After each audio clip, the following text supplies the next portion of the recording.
नमस्कार सांग मैंने आपण मानु समस्त को स्टोरी चैनल स्वागत। चलतु कहानी शुणा प्रेम प्रतारकर तृतीय भाग। हृदय को छुईला भली प्रेम कहानी आरंभ शेष जाए शुणु।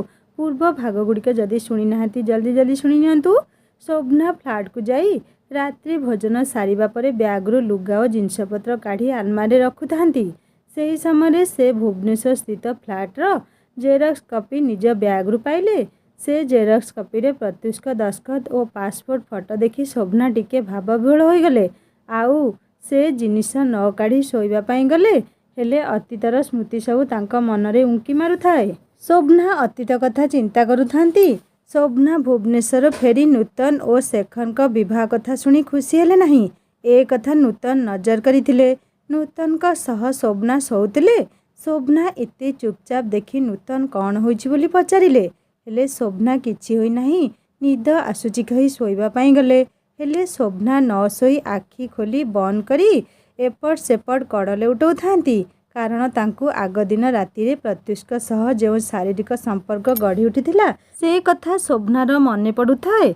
सेही समय नूतन शोभना बेकरे और पिठीरे लव बाइट देखिले। से बुझीगले कौन होइछि। से आउ न शोई शोभना को शोभु शोभु कही डाकिले। शोभना उठी कहले कौन हैला नूतन मते शोइबा पई देउनाहु काहेकि। नूतन कहले मु तते शोइबा पई देउनाही ना तो बेक और पिठीरे थिबा लव बाइट तते शोइबा पई देउनाही। शोभु तते मोराण मते सबु सत सत कथा कह कौन होइछि तोर। ना आउ निजको अटकाई न पारी भुवनेश्वर घटिथिबा सबु कथा कहले। नूतन मुंडरे हाथ दे बसिले। नूतन कहले तू ए कौन कलु विवाह आगरु ए सबु। शोभना कहले प्रत्युष मते मंदिर रे मो हाथ रे सिंदूर फरुआ धराई प्रतिश्रुति देइथिले जे से मते विवाह करिवे। लिव इन शुणी मु चुप थिली। हेले काली आउ निजको संभाली न पारी ए सबु घटिगला। सकाळु उठी मु इयाडू सियाडू कहली। शेषरे प्रत्युष आम अलगा हेबा कथा कहिले। नूतन प्रथमे पचारले जे तू काली गर्भ निरोधक औषध नेइथिलु कि नाही। शोभना कहले ना। नूतन कहले ए जाई नेलु कि नाही। शोभना कहले ना।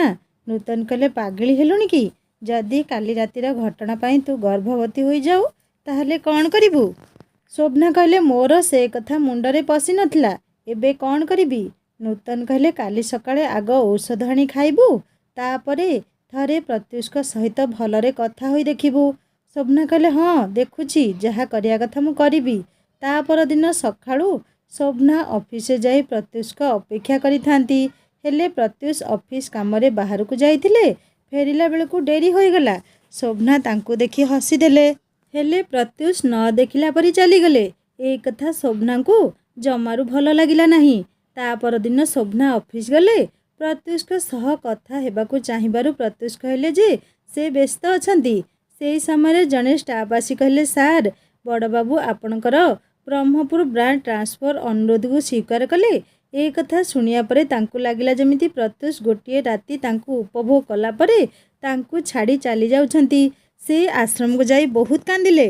शेखर प्रत्युष को तांको विवाह जाए रहिबा पई कहिबारु प्रत्युष राजी होई गले।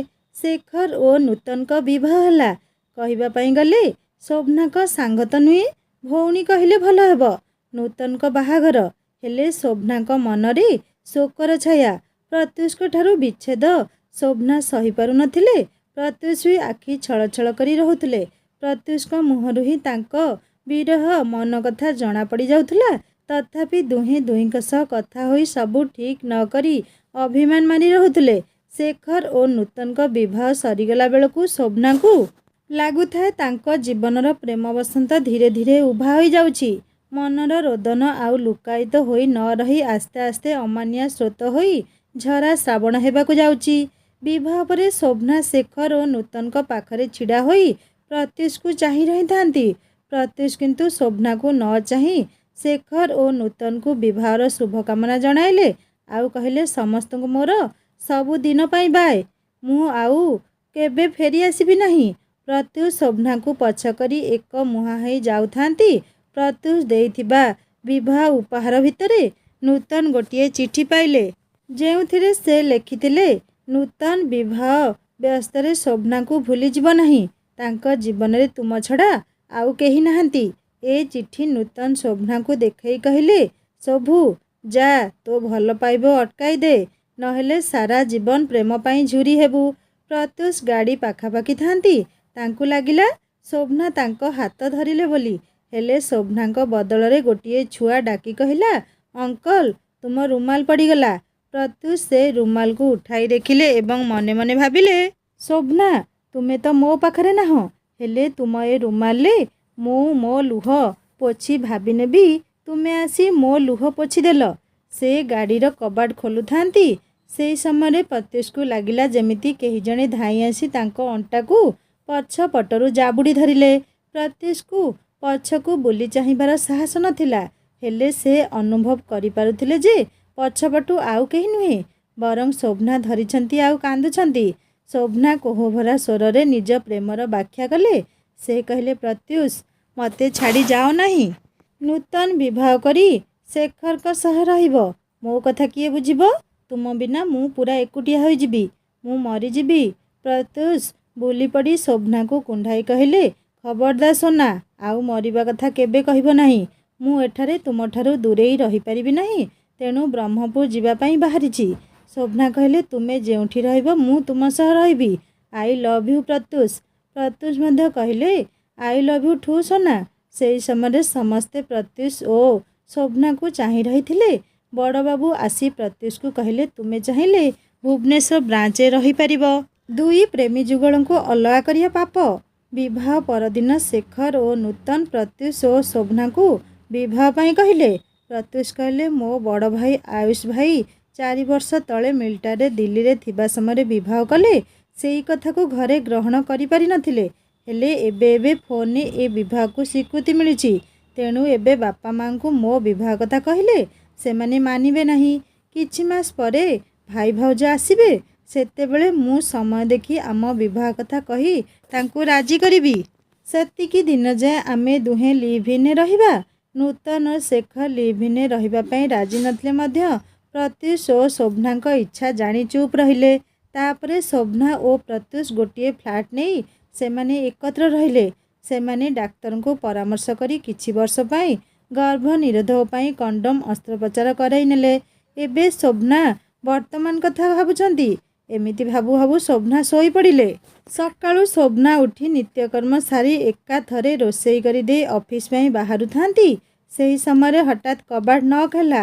ଶୋଭନା ଭୟଭୀତ ହୋଇଗଲେ ଯେ କିଏ ଆସିଛନ୍ତି ବୋଲି, କାରଣ ପୁରୀରେ ତ ସେମିତି କେହି ନାହାନ୍ତି ଯେ କେହି ତାଙ୍କୁ ଦେଖା କରିବା ପାଇଁ ଆସିବ। ଶୋଭନା କବାଟ ପାଖରେ ପଚାରିଲେ, କିଏ? ବାହାରେ ଥିବା ବ୍ୟକ୍ତି ଜଣକ କହିଲେ, ମୁଁ। ବ୍ୟକ୍ତି ଜଣଙ୍କର ସ୍ୱର ଜଣାଶୁଣା ଲାଗୁଥାଏ। ଶୋଭନା କହିଲେ, ମୁଁ କିଏ? ବ୍ୟକ୍ତି ଜଣକ କହିଲେ, ମୁଁ ବିକ୍ରମ। ହଠାତ୍ କମ୍ପାନୀର ମାଲିକ ଏମିତି ତାଙ୍କ ରୁମ୍କୁ ଆସିଛନ୍ତି କାହିଁକି? ଶୋଭନାଙ୍କୁ ଟିକିଏ ଅଡ଼ୁଆ ଲାଗିଲା। କବାଟ ଖୋଲିଲେ। ବିକ୍ରମ କହିଲେ, ତାଙ୍କ ଘର ଏଇ ପାଖରେ ତ, ତେଣୁ ସେ ତାଙ୍କୁ ସାଙ୍ଗରେ ନେଇଯିବାକୁ ଆସିଛନ୍ତି। ଶୋଭନା କିନ୍ତୁ ପୁରା ବାହାରି ସାରି ନଥିଲେ। କ'ଣ କରିବେ ଭାବି ସେ ବିକ୍ରମକୁ ବସିବା ପାଇଁ କହିଲେ। ତାଙ୍କୁ ଚା' କପେ ପିଇବା ପାଇଁ ଦେଇ ଭିତର ରୁମ୍କୁ ଯାଇ ଡ୍ରେସ୍ ବଦଳାଇ ଆସିଲେ। ତାପରେ ଦୁହେଁ ଗାଡ଼ି ପାଖକୁ ଗଲେ। ଗାଡ଼ିର ପଛ ସିଟ୍ରେ ଶୋଭନା ଯାଇ ବସି ପଡ଼ିଲେ। ସେ ଭାବିଲେ ବିକ୍ରମ ସାମ୍ନାରେ ବସିବେ, ହେଲେ ବିକ୍ରମ ସାମ୍ନାରେ ନ ବସି ଆସି ତାଙ୍କ ପାଖରେ ବସିଗଲେ। ଶୋଭନାଙ୍କୁ ଏସବୁ ଠିକ୍ ଲାଗୁନଥାଏ। ବିକ୍ରମ ଯେତେ ହେଲେ ବି ମାଲିକ, ସେ ଏମିତି ତାଙ୍କ ପାଖରେ ବସିବାଟା କ'ଣ ଠିକ୍? ଜମା ଗୋଟିଏ ଦିନ ଦେଖା। ଗାଡ଼ିରେ ବସିବା ସମୟରେ ସବୁ ଲୋକମାନେ ସେ ଦୁହିଁଙ୍କୁ ଘୁରି ଘୁରି ଦେଖୁଥାନ୍ତି। ଶୋଭନାଙ୍କୁ ଏସବୁ ଅଡ଼ୁଆ ଲାଗୁଥାଏ। ସନ୍ଧ୍ୟାରେ ସେମିତି ଫେରିଲା ବେଳକୁ ବିକ୍ରମ ଶୋଭନାଙ୍କୁ ତାଙ୍କ ଗାଡ଼ିରେ ନେଇ ଆସୁଥିଲେ। ଧୀରେ ଧୀରେ ବିକ୍ରମ ଶୋଭନାଙ୍କୁ କୌଣସି ନା କୌଣସି ବାହାନାରେ ଛୁଇଁବାକୁ ଲାଗିଲେ। ଶୋଭନାଙ୍କୁ ସେ ସବୁ କେମିତି ଲାଗୁଥାଏ? ଧୀରେ ଧୀରେ ବିକ୍ରମ ଶୋଭନାଙ୍କ ସହ ବ୍ୟକ୍ତିଗତ କଥା ପଚାରୁଥାନ୍ତି, ହେଲେ ଶୋଭନା ଏସବୁର ଠିକ୍ ରୂପେ ଉତ୍ତର ଦେଉନଥିଲେ। ଏହା ଭିତରେ 2 ମାସ ବିତିଗଲାଣି। ଦିନେ ଶୋଭନା ନୂତନକୁ ଏସବୁ ବିଷୟରେ କହିଲେ। ନୂତନ କହିଲେ ସେ ଶେଖରଙ୍କୁ ଏ ବିଷୟରେ ଜଣାଇବେ ଆଉ ଅନ୍ୟ କେଉଁଠି ଚାକିରିର ବ୍ୟବସ୍ଥା କରାଇବେ। ନୂତନ କଥା କଥାରେ କହିଲେ ଯେ ପ୍ରତ୍ୟୁଷ ଶୋଭନା ଯିବାର କିଛି ଦିନ ପରେ ଆସିଥିଲେ। ସେ ନୂତନକୁ ଶୋଭନାଙ୍କ ବିଷୟରେ ପଚାରିବାରୁ ନୂତନ କହିଲେ ଶୋଭନା ତାଙ୍କ ଜୀବନରେ ଆଗେଇ ଯାଇଛନ୍ତି। ଶୋଭନା ଯାହା ଦେଇଥିଲେ ସବୁ କିଛି ସେ ପ୍ରତ୍ୟୁଷକୁ ଫେରାଇ ଦେଲେ। ପ୍ରତ୍ୟୁଷଙ୍କ ଆଖି ଛଳଛଳ ହୋଇଗଲା। ତାପରେ ସେ ଚାକିରି ଛାଡ଼ି ଚାଲିଗଲେ। ଏବେ ପ୍ରତ୍ୟୁଷ କେଉଁଠି ଅଛନ୍ତି ସେ ଜାଣିନାହାନ୍ତି। ରାହୁଲ ଆସି ବେଳେବେଳେ ଶୋଭନାଙ୍କ ବିଷୟରେ ପଚାରନ୍ତି। ଶୋଭନା କହିଲେ, ସବୁ ପୁଅମାନେ ସମାନ, କେବଳ ଗୋଟିଏ ଜିନିଷ ଜାଣନ୍ତି, ସେ ହେଉଛି ଝିଅମାନଙ୍କ ସହ ସେକ୍ସ କଥା ହେବା ଆଉ କରିବା। ତାପରେ ତାଙ୍କୁ ଛାଡ଼ି ଆଉ ଗୋଟିଏ ଝିଅ ସହ ସେ ସବୁ କରିବେ। ତାଙ୍କ ପାଇଁ ଝିଅମାନେ ମାଟି କଣ୍ଢେଇ। ନୂତନ କହିଲେ ହଉ ତୁ ଟିକେ ଶାନ୍ତ ହେଇଯା, ତୋ ପାଇଁ ଖୁସି ଖବର ଅଛି। ଶୋଭନା କହିଲେ ଖୁସି ଖବର ଆଉ କ'ଣ? ନୂତନ କହିଲେ ଆରେ ମାଉସୀ ମା, ଆମ ବେବି ପାଇଁ ଭାଇ କି ଭଉଣୀ ଆସୁଛି। ଶୋଭନା କହିଲେ ସତ କହୁଛୁ? ଆରେ ୱାଃ, ମୁଁ ମାଉସୀ ହେବି ଆଉ ତୁ ଏବେ ଜଣାଉଛୁ? ନୂତନ କହିଲେ ହଁ ରେ, ଆଜି ହିଁ ପଜିଟିଭ ରିପୋର୍ଟ ଆସିଲା। ଶୋଭନା କହିଲେ ଜାଣୁ ଏ ସମୟ ବହୁତ ଅଦ୍ଭୁତ। ତୋ କଥା ଶୁଣି ଆମ ବେବି ଖୁସିରେ ମୋ ଗର୍ଭରେ ଖେଳିଲାଣି। ନୂତନ କହିଲେ ତୁ ଏବେ ତାକୁ ଅନୁଭବ କରିପାରୁଥିବୁ ନା? ଶୋଭନା କହିଲେ ହଁ ରେ, ଜାଣୁ ମୁଁ ଦୁଃଖିତ ଥିଲେ ବି ସେ ଚୁପ୍ ରହେ, ଆଉ ମୁଁ ଖୁସି ହେଲେ ସେ ଖେଳି ବୁଲେ। 6 ମାସ ହୋଇଗଲାଣି, ଖାଲି ଅପେକ୍ଷା କରିଛି ତାର ଆସିବା ବାଟକୁ। ନୂତନ କହିଲେ ପ୍ରସବ ସମୟ ପାଖେଇଲା ବେଳକୁ ତୁ ମୋ ପାଖକୁ ଚାଲି ଆସିବୁ। ଶୋଭନା କହିଲେ ହଁ, ଆଉ କିଏ ମୋର ଅଛି ଯେ? ହଉ ମୁଁ ଫୋନ୍ ରଖୁଛି। କାଲି ସକାଳେ ମୁଁ ବିକ୍ରମ ସାର୍ଙ୍କ ସହ ମିଟିଂରେ ତାଙ୍କ ଫାର୍ମ ହାଉସ୍କୁ ଯିବି। ମୋତେ ଯିବା ପାଇଁ ଇଚ୍ଛା ହେଉନାହିଁ। ଯେତେବେଳେ ଶୁଣିଲି ପ୍ରଫୁଲ୍ଲ ସାର୍ ଯାଉଛନ୍ତି, ତାପରେ ଯାଇ ଯିବା ପାଇଁ ବାହାରିଲି। ନୂତନ କହିଲେ ଶୋଭୁ, ତୁ ସେଠାରେ ପହଞ୍ଚି ମୋତେ ମେସେଜ୍ କରିଦେବୁ। ତୁ ଶୋଇପଡ଼, ରାତି ବହୁତ ହେଲାଣି, ଶୁଭରାତ୍ରି। ଶୋଭନା କହିଲେ ଶୁଭରାତ୍ରି କହି ଫୋନ୍ ରଖିଲେ। ନୂତନ ଏ ବିଷୟରେ ଶେଖରଙ୍କ ସହ କଥା ହେଲେ। ଶେଖର କହିଲେ ଆସନ୍ତାକାଲି ସେ ପ୍ରଫୁଲ୍ଲଙ୍କୁ କହିବେ ଟିକେ ଶୋଭନାଙ୍କ ଭଲମନ୍ଦ ବୁଝିବା ସହ ଶୋଭନାଙ୍କ ଉପରେ ନଜର ରଖିବେ, ଯେମିତି ଶୋଭନା ଅସୁବିଧାରେ ନ ପଡ଼ିବେ। ଶୋଭନାଙ୍କୁ ଖାଲି ଭୟ ଭୟ ଲାଗୁଥାଏ, ଜମାରୁ ନିଦ ହେଉନଥାଏ, ଯେମିତିକି କିଛି ଗୋଟାଏ ଖରାପ ହେବାକୁ ଯାଉଛି। ଶୋଭନା ସକାଳ 5ରୁ ଉଠି ଗାଧେଇ ପଡ଼ି ବାହାରି ସାରିଥାନ୍ତି। ସେହି ସମୟରେ ବିକ୍ରମ ଆସି ପହଞ୍ଚିଲେ। ତାପରେ ଦୁହେଁ ଫାର୍ମ ହାଉସ୍ ଅଭିମୁଖେ ବାହାରିଲେ। ଶୋଭନା ବିକ୍ରମକୁ ପଚାରିଲେ ପ୍ରଫୁଲ୍ଲ ସାର୍ ଯିବେ ନାହିଁ କି? ବିକ୍ରମ କହିଲେ ସେ ଟିକେ କାମ ସାରିକି ଯିବ। ଶୋଭନାଙ୍କ ଫାର୍ମ ହାଉସ୍ ପୁରୀରୁ ପାଖାପାଖି 1 ଘଣ୍ଟାର ରାସ୍ତା। ଗାଡ଼ିରେ ବସିଥିବା ସମୟରେ ହଠାତ୍ ବିକ୍ରମ ଶୋଭନାଙ୍କ ପେଟରେ ହାତ ଦେଇଦେଲେ। ଶୋଭନା ଚାହିଁବାରୁ ବିକ୍ରମ କହିଲେ ମୁଁ ତୁମ ଛୁଆ ଖେଳୁଥିବାର ଅନୁଭବ କରୁଛି। ଶୋଭନା ବିକ୍ରମଙ୍କ ହାତ କାଢ଼ି ଟିକେ ଘୁଞ୍ଚି ବସିଲେ। ପୁଣି କିଛି ସମୟ ପରେ ବିକ୍ରମ ଶୋଭନାଙ୍କୁ କହିଲେ ମୋ ଆଖିରେ କ'ଣ ପଡ଼ିଛି ଦେଖ ନା। ଶୋଭନା ଆଖି ଦେଖୁଥିବା ସମୟରେ ବିକ୍ରମ ପୁରା ଶୋଭନାଙ୍କ ପାଖ ଭିଡ଼ି ଯାଇ ଶୋଭନାଙ୍କ ଗୋଟିଏ ହାତ ନେଇ ନିଜ ଗୋଡ଼ ଉପରେ ରଖିଲେ ଏବଂ ଆଉ ଗୋଟେ ହାତରେ ଶୋଭନାଙ୍କ ଅଣ୍ଟାରେ ମାରିଦେଲେ। ଶୋଭନା ଚମକି ପଡ଼ିଲେ, ଆଉ ସେ କହିଲେ ସାର୍ ଆଖିରେ କିଛି ନାହିଁ। ଟିକିଏ ସମୟ ପରେ ଶୋଭନା ଓ ବିକ୍ରମ ଯାଇ ଫାର୍ମ ହାଉସ୍ରେ ପହଞ୍ଚିଗଲେ। ସେଠାରେ ଫାର୍ମ ହାଉସ୍କୁ ଜଗି ରହୁଥିବା ମାଳି ଓ ଜଣେ ରୋଷିଆକୁ ଛାଡ଼ିଦେଲେ ଆଉ କେହି ନଥିଲେ। ଶୋଭନା କହିଲେ ସାର୍ ଏଠି ତ କେହି ନାହାନ୍ତି ଯେ? ବିକ୍ରମ କହିଲେ ସବୁ ଆସୁଥିବେ। ସେପଟେ ସକାଳୁ ସକାଳୁ ପ୍ରତ୍ୟୁଷ ଶେଖରଙ୍କୁ ଫୋନ୍ କରି ପଚାରିଲେ ଯେ ଶୋଭନା ଠିକ୍ ଅଛନ୍ତି ନା? ତାଙ୍କୁ ଲାଗୁଛି ଯେମିତି କିଛି ନା କିଛି ଶୋଭନାଙ୍କ ସହ ଆଜି ହେବାକୁ ଯାଉଛି। ଶେଖର କହିଲେ ସେ ତା ଜୀବନରେ ଆଗେଇ ସାରିଛନ୍ତି, ତେଣୁ ଶୋଭନା ବିଷୟରେ ତାଙ୍କର ବୁଝିବା କୌଣସି ଆବଶ୍ୟକତା ନାହିଁ। କିଛି ସମୟ ପରେ ଶୋଭନାଙ୍କୁ ବିକ୍ରମ ଆଣି ସରବତ ପିଇବା ପାଇଁ ଦେଲେ। ହେଲେ କ'ଣ ପାଇଁ କେଜାଣି ସେ ମାଳି ଓ ରୋଷିଆ ସେ ସରବତ ପିଇବା ପାଇଁ ଆଖି ଠାରି ମନା କଲେ। ସେହି ସମୟରେ 2 ଜଣ କ୍ଲାଏଣ୍ଟ ଆସି ପହଞ୍ଚିଲେ। ବିକ୍ରମ ସେମାନଙ୍କୁ ସ୍ୱାଗତ ଜଣାଉଥାନ୍ତି। ଶୋଭନା ଏହାର ସୁଯୋଗ ନେଇ ସରବତକୁ ଫିଙ୍ଗିଦେଲେ। ଶୋଭନାଙ୍କୁ ବିକ୍ରମ କ୍ଲାଏଣ୍ଟଙ୍କ ସହ ପରିଚୟ କରାଇଦେଲେ। ତାପରେ ବିକ୍ରମ ଶୋଭନାକୁ ନେଇ ଭିତର ରୁମ୍ରେ ଛାଡ଼ିଦେଲେ ଆଉ କହିଲେ ତୁମେ ଟିକେ ରେଷ୍ଟ ନିଅ, ପ୍ରଫୁଲ୍ଲ ପହଞ୍ଚିଲେ ମିଟିଂ ହେବ। ଶୋଭନାକୁ ସେ ରୁମ୍ ଅଡ଼ୁଆ ଲାଗୁଥାଏ। ରୁମ୍ଟି କ୍ୟାଣ୍ଡେଲ ଦେଇ ସଜା ହୋଇଥାଏ, ଖଟରେ ଫୁଲ ବିଛା ହୋଇଥାଏ। ରୁମ୍ଟି ସୁଗନ୍ଧରେ ମହକି ଉଠୁଥାଏ, ଯେମିତି ସେ ରୁମ୍ କାହାରି ବାହାଘର ପାଇଁ ସଜା ହୋଇଥାଏ। ଶୋଭନା ବିକ୍ରମଙ୍କ ଫୋନ୍ ଲଗାଉଥାନ୍ତି, ହେଲେ ପ୍ରଥମେ ପ୍ରତୀକ୍ଷା ଦେଖାଇଲା, ତାପରେ ନେଟୱାର୍କ ବ୍ୟବସ୍ଥା ବାହାରେ କହିଲା। ଶୋଭନା ନୂତନକୁ ଫୋନ୍ କରିବା ପାଇଁ ଯିବାରୁ ଫୋନ୍ ଲାଗିଲା ନାହିଁ। ଶୋଭନାଙ୍କ ନମ୍ବରରୁ ଆଉ କଲ୍ କଲା ନାହିଁ। ହଠାତ୍ ତାଙ୍କ ମୋବାଇଲର ନେଟୱାର୍କ ଚାଲିଗଲା। ଶୋଭନାଙ୍କୁ ବିକ୍ରମଙ୍କ ଉଦ୍ଦେଶ୍ୟ କିଛି ଠିକ୍ ଲାଗୁନଥାଏ। ଶୋଭନା ଭିତର ସୁସଜ୍ଜିତ ରୁମ୍ର ଖଟରେ ବସିଥାନ୍ତି। ତାଙ୍କୁ ଟିକେ ଭଲ ଲାଗୁନଥାଏ, ତେଣୁ ସେ ଆଖି ବନ୍ଦ କରି ଗଡ଼ୁଥାନ୍ତି। ଗର୍ଭବତୀ ଅବସ୍ଥାରେ ଯାହା କଲେ ଦୁର୍ବଳ ଲାଗିବା ତ ସ୍ୱାଭାବିକ କଥା। ହଠାତ୍ ଶୋଭନାଙ୍କୁ ଲାଗିଲା ଭିତରକୁ କେହି ପ୍ରବେଶ କଲେ। ସେ ଆଖି ଖୋଲି ଚମକିଗଲେ, କାରଣ ଭିତରେ ବିକ୍ରମ ପୋଷାକ ଖୋଲୁଥାନ୍ତି। ଶୋଭନା କହିଲେ ସାର୍ ଆପଣ ଏସବୁ କ'ଣ କରୁଛନ୍ତି? ମୋ ସାମ୍ନାରେ ପୋଷାକ ଏମିତି କ'ଣ ପାଇଁ ଖୋଲୁଛନ୍ତି? ବିକ୍ରମ ଚମକିଗଲେ। ଆରେ ଏ ଯାଏଁ ଔଷଧର ନିଶା ଆସିନାହିଁ କି କହି ସେ ଶୋଭନାଙ୍କ ପାଖକୁ ଯାଇ ପହଞ୍ଚିଗଲେ ଏବଂ ଗୋଟିଏ ହାତରେ ଶୋଭନାଙ୍କ ମୁହଁକୁ ଜାକି ଧରି ମୋବାଇଲ ବ୍ଲୁଟୁଥ୍ ସାହାଯ୍ୟରେ ଜୋର ଶବ୍ଦରେ ଗୀତ ବଜାଇ ଶୋଭନାଙ୍କ ପାଟିରୁ ହାତ କାଢ଼ିଲେ। ଶୋଭନା କହିଲେ, ଏସବୁ କ'ଣ ଚାଲିଛି? ଆଉ କେଉଁ ଔଷଧ କାମ କରିନାହିଁ? ବିକ୍ରମ ରାକ୍ଷସ ପରି ହା ମାରି ହସିବାକୁ ଲାଗିଲେ। ଆଉ ସେ କହିଲେ, ତୁମେ ଯେଉଁ ସରବତ ପିଇଲ ସେଥିରେ ନିଶା ଔଷଧ ଦିଆଯାଇଥିଲା। ତାପରେ ତୁମକୁ ନିଶା ହୋଇଯାଇଥିଲେ ମୁଁ ଆଉ ମୋ ସାଙ୍ଗ 2 ଜଣ ତୁମ ଶରୀରକୁ ଉପଭୋଗ କରିଥାନ୍ତୁ। ତୁମେ ନିଶାରେ କଷ୍ଟ ଅନୁଭବ କରିଥାନ୍ତ, କାନ୍ଦିଥାନ୍ତ, ହେଲେ ଆମକୁ ପ୍ରତିବାଦ କରିପାରିନଥାନ୍ତ। ଆମ ଗୁପ୍ତ କ୍ୟାମେରାରେ ସେସବୁ ଭିଡ଼ିଓ ହୋଇ ଭାଇରାଲ ହୋଇଥାନ୍ତା, ଯେଉଁଥିରେ ତୁମ ଚେହେରା ଥିବ ହେଲେ ନଥିବ ଆମ ଚେହେରା। ଆମେ କୋଟି କୋଟି ଟଙ୍କାର ବ୍ୟବସାୟ କରିଥାନ୍ତୁ। ତୁମ ଟଙ୍କା ଟିକେ ବେଶୀ ମିଳିଥାନ୍ତା, କାରଣ ଆମେ ଏସବୁ ପ୍ରଥମ ଥର ଗୋଟିଏ ଗର୍ଭବତୀ ମହିଳା ସହ କରିଥାନ୍ତୁ। ଆଉ ମୁଁ ଜାଣେ ତୁମେ ବିବାହିତା ନୁହଁ, ବିବାହିତାର ଅଭିନୟ କରୁଛ। ତୁମର ତାଙ୍କୁ ଯେମିତି ଖୁସି କଲ ସେମିତି ମୋତେ ଆଉ ମୋ ସାଙ୍ଗମାନଙ୍କୁ ଖୁସି କରାଅ। ତୁମକୁ ଦେଖିଲା ପରେ ତୁମ ବିଷୟରେ ସବୁ ଡାଟା ମୁଁ ସଂଗ୍ରହ କରିସାରିଛି। ଶୋଭନା, ନା, ମୁଁ ଏମିତି କରିବା ପାଇଁ ଦେବି ନାହିଁ। ଯାହା ହେଉ ମୁଁ ସେ ସରବତ ପିଇ ନାହିଁ।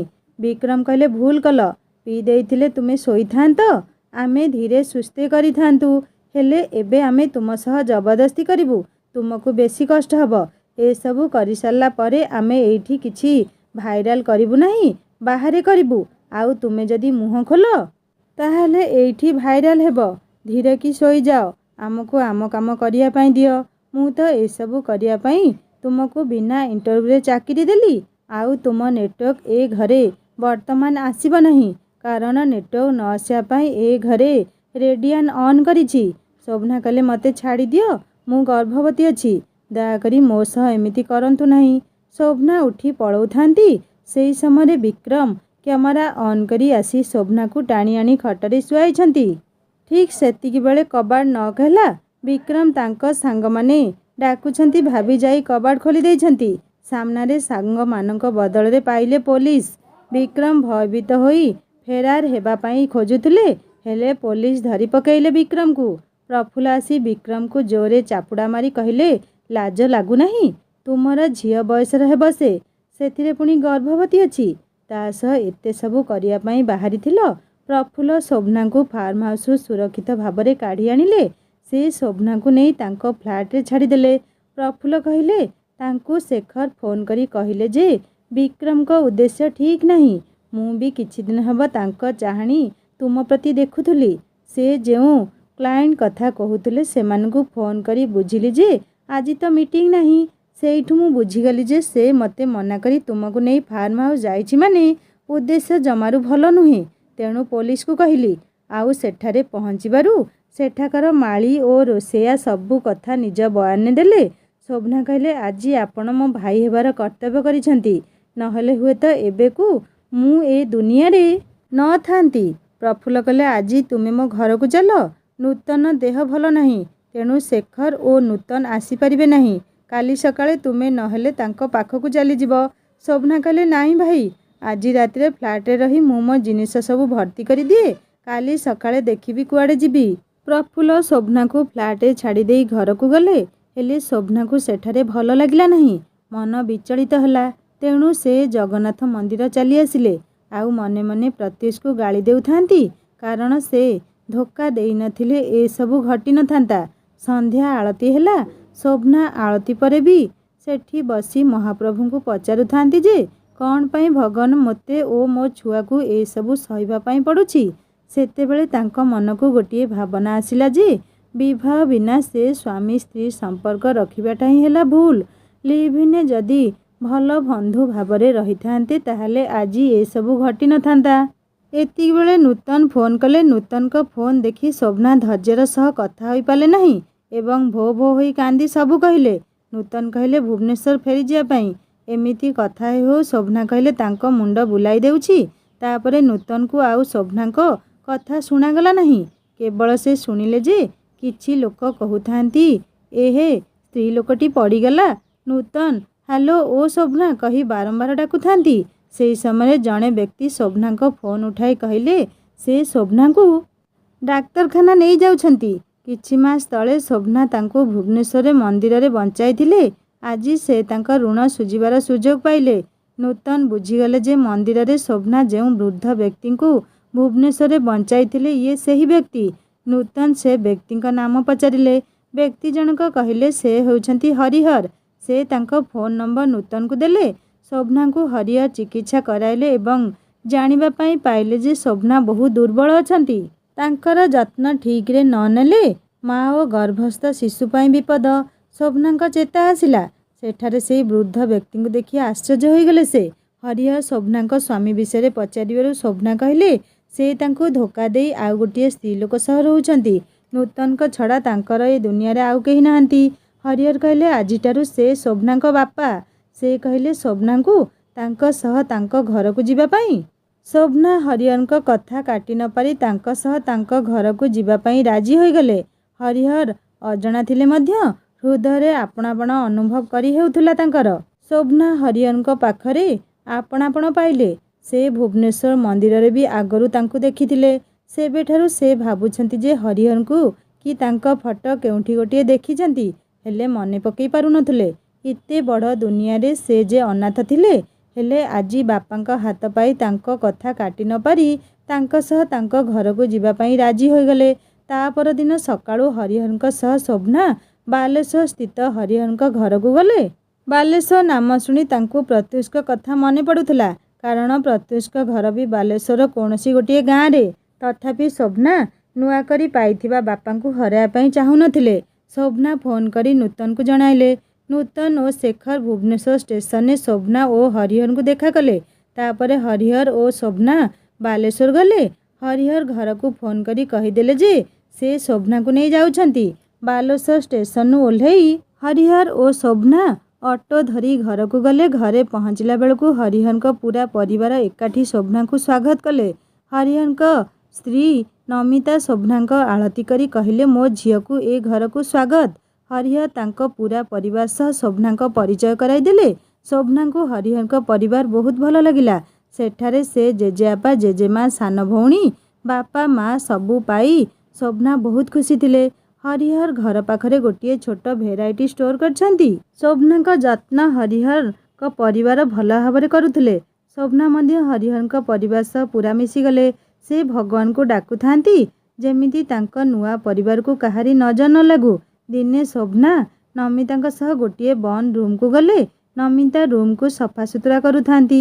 ଶୋଭନାଙ୍କ ନଜର ରୁମ୍ର କାନ୍ଥରେ ଟଙ୍ଗା ହୋଇଥିବା ଗୋଟିଏ ସ୍ତ୍ରୀ ଲୋକ ଓ କୁନି ଝିଅର ଫଟୋ ଉପରେ ପଡ଼ିଲା। ଶୋଭନାଙ୍କୁ ସେ ସ୍ତ୍ରୀ ଲୋକ ଓ କୁନି ଝିଅଙ୍କୁ କେଉଁଠି ଗୋଟିଏ ଦେଖିଛନ୍ତି ଭାବିଲେ, ହେଲେ ମନେ ପକାଇ ପାରିଲେ ନାହିଁ। ନମିତାଙ୍କୁ ଶୋଭନା ସେ ସ୍ତ୍ରୀ ଲୋକ ବିଷୟରେ ପଚାରିଲେ। ନମିତା କହିଲେ ସେ ହେଉଛି ମୋ ବୋହୂ ନୀଲୁ ଓ ତା ଝିଅ ସୁପ୍ରିୟା।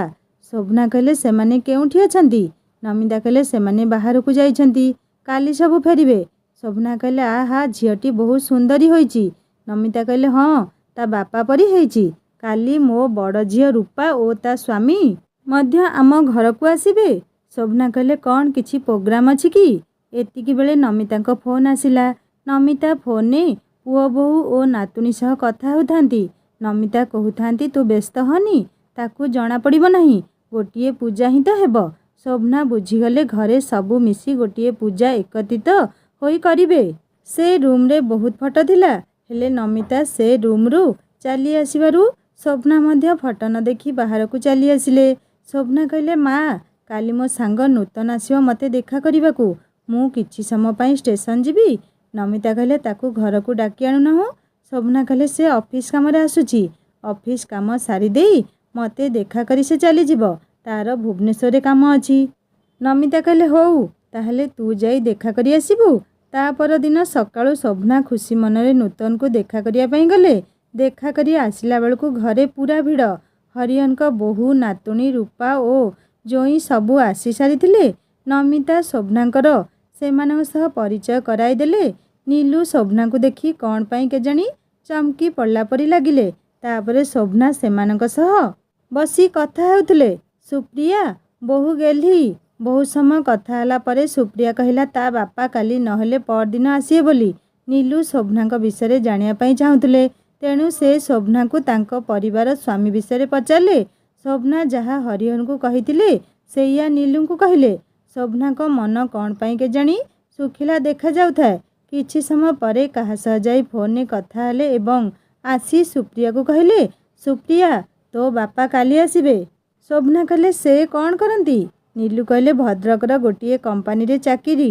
ଶୋଭନା ଭାବୁଥାନ୍ତି ନୀଲୁ କେତେ ସ୍ନେହୀ ଓ ଭଲ। ଜୀବନରେ ସେ କିଛି ନ ପାଇ ମଧ୍ୟ ଆଜି ସେ ସବୁ ପାଇଗଲେ। ହେଲେ ନୀଲୁଙ୍କୁ କେଉଁଠି ଦେଖିଛନ୍ତି ଶୋଭନା ମନେ ପକାଇ ପାରୁନଥାନ୍ତି। ଏହା ଭିତରେ ଶୋଭନାଙ୍କ 8 ମାସ ବି ପୂରିଗଲାଣି। ଡାକ୍ତର କହିଛନ୍ତି ଯେତେବେଳେ ବି ଛୁଆ ହୋଇଯାଇପାରେ। ତେଣୁ ନମିତା ଟିକେ ଶୋଭନାଙ୍କୁ ଜଗୁଥାନ୍ତି। ଶୋଭନାଙ୍କୁ ପ୍ରତ୍ୟୁଷଙ୍କ କଥା ବହୁତ ମନେ ପଡ଼ୁଥାଏ। ହେଲେ ସେ କହିବେ ବା କାହାକୁ କ'ଣ? ସମୟ ସହ ସବୁ କିଛି ତାଙ୍କ ହାତରୁ ଖସରି ଚାଲି ଯାଉଥାଏ। ଏମିତି ଭାବୁ ଭାବୁ ଶୋଭନା ଶୋଇପଡ଼ିଥାନ୍ତି। ସକାଳୁ ଉଠି ଶୋଭନା ନୂତନଙ୍କ ସହ ଫୋନରେ ରୁମ୍ରେ କଥା ହେଉଥାନ୍ତି। ସେହି ସମୟରେ ସୁପ୍ରିୟା ଆସି ଖୁସିରେ ଶୋଭନାଙ୍କ ହାତ ଧରି କହିଲା, ଆଣ୍ଟି ଆଣ୍ଟି ମୋ ବାପା ଆସିଗଲେ, ଚାଲ ନା ମୋ ବାପାଙ୍କୁ ଦେଖିବ। ଶୋଭନା କହିଲେ, ହଉ ତୁମେ ଯାଅ, ମୁଁ 5 ମିନିଟ୍ରେ ଯାଉଛି। ଶୋଭନା ବାହାରିଗଲା ବେଳକୁ ଦେଖିଲେ ନୀଲୁ ତାଙ୍କ ସ୍ୱାମୀଙ୍କ ସହ ରୁମ୍ରେ କବାଟ ବନ୍ଦ କରି କଥା ହେଉଛନ୍ତି। ତାପରେ ଶୋଭନା ଗାଧୋଇବା ପାଇଁ ଗଲେ। ବାହାରି ଆସିଲା ବେଳକୁ ସୁପ୍ରିୟା କହିଲା, ଆଣ୍ଟି ତୁମେ ଏତେ ଡେରି କଲ? ମୋ ବାପା ଓ ଜେଜେବାପା କାଲି ପୂଜା ପାଇଁ କଥା ହେବାକୁ ବ୍ରାହ୍ମଣଙ୍କ ଘରକୁ ଚାଲିଗଲେ। ନମିତା କହିଲେ, ଆରେ ତୋ ଆଣ୍ଟି ରାତିରେ ତୋ ବାପାଙ୍କୁ ଦେଖା କରିବ। ସନ୍ଧ୍ୟା ହେଲା। ସେଦିନ ସନ୍ଧ୍ୟା ଆଳତି ଶୋଭନା କରୁଥାନ୍ତି। ଶୋଭନାଙ୍କ ସୁମଧୁର ସ୍ୱରରେ ଘରଟି ଗୁଞ୍ଜରିତ ହେଉଥାଏ। ସେହି ସମୟରେ ଗୋଟିଏ ଗାଡ଼ି ଆସି ଘର ସାମ୍ନାରେ ଅଟକିଲା। ଗାଡ଼ିରୁ ଲୋକମାନେ ପୂଜା ସାମଗ୍ରୀ ଆଣି ଘରେ ରଖୁଥାନ୍ତି। ଶୋଭନାଙ୍କ ଭଜନରେ ଘରଟି ମନ୍ଦିର ପରି ଲାଗୁଥାଏ। ହଠାତ୍ କ'ଣ ପାଇଁ କେଜାଣି ଶୋଭନାଙ୍କ ହୃଦୟର ସ୍ପନ୍ଦନ ବଢ଼ିଗଲା। ଗର୍ଭରେ ଥିବା ସନ୍ତାନଟି ଜୋରରେ ହଲିବାକୁ ଲାଗିଲା। ଶୋଭନା ତଥାପି ଆଳତି ସାରିଦେଲେ। ଶୋଭନା ସମସ୍ତଙ୍କୁ ଆଳତି ଓ ପ୍ରସାଦ ଦେଉଥାନ୍ତି। ସେ ମନେ ମନେ ଭାବୁଥାନ୍ତି, ଆଜି କ'ଣ ପାଇଁ ଏମିତି ଲାଗୁଛି ଯେମିତି କିଛି ଗୋଟିଏ ହେବ, ଯେମିତି କେହି ନିଜର ମୋ ସାମ୍ନାକୁ ଆସିବେ। ସେ ମନେ ମନେ ତାଙ୍କ ଗର୍ଭର ଛୁଆକୁ କହୁଥାନ୍ତି, ଆଜି ତୁ ଏମିତି ଖେଳୁଛୁ ନା କ'ଣ ହୋଇଛି ତୋର? ସେହି ସମୟରେ ସୁପ୍ରିୟା ଆସି ଶୋଭନାଙ୍କ ପେଟରେ ହାତ ଦେଇ କହୁଛି, ଆଣ୍ଟି ଆଜି ବେବି ବହୁତ ଖେଳୁଛି ନା? ଶୋଭନା କହିଲେ, ହଁ ରେ। ଏ କଥା ଶୁଣି ନୀଲୁ, ରୂପା, ନମିତା ସବୁ ଆସି ଶୋଭନାଙ୍କ ପେଟରେ ହାତ ଦେଇ ଅନୁଭବ କରୁଥାନ୍ତି। ସେହି ସମୟରେ ସୁପ୍ରିୟା ଧାଇଁ ଯାଇ ତା ବାପାଙ୍କୁ ଟାଣି ଟାଣି ଆଣି ତା ବାପାଙ୍କ ହାତ ଶୋଭନାଙ୍କ ପେଟରେ ଦେଇ କହୁଛି, ବାପା ବେବି କେତେ ସୁନ୍ଦର ଖେଳୁଛି। ମୋତେ ବି ଏମିତି ଗୋଟିଏ ଭାଇ କି ଭଉଣୀ ଦରକାର। ମାଆଙ୍କୁ କୁହ ନା ଗୋଟିଏ ବେବି ଆଣିବେ। ଠିକ୍ ସେହି ସମୟରେ ଶୋଭନା ସୁପ୍ରିୟାର ବାପାଙ୍କ ଆଡ଼କୁ ଚାହିଁ ଦେଇଛନ୍ତି। ଆଉ ସାଙ୍ଗେ ସାଙ୍ଗେ ଅଚେତ ହୋଇଗଲେ ଏବଂ ତାଙ୍କ ହାତରୁ ଆଳତି ଥାଳି ଖସିଗଲା। ଶୋଭନା କ'ଣ ପାଇଁ ସୁପ୍ରିୟାର ବାପାଙ୍କୁ ଦେଖି ଅଚେତ ହୋଇଗଲେ? କ'ଣ ପାଇଁ ଶୋଭନାକୁ ଏମିତି ଲାଗୁଥିଲା?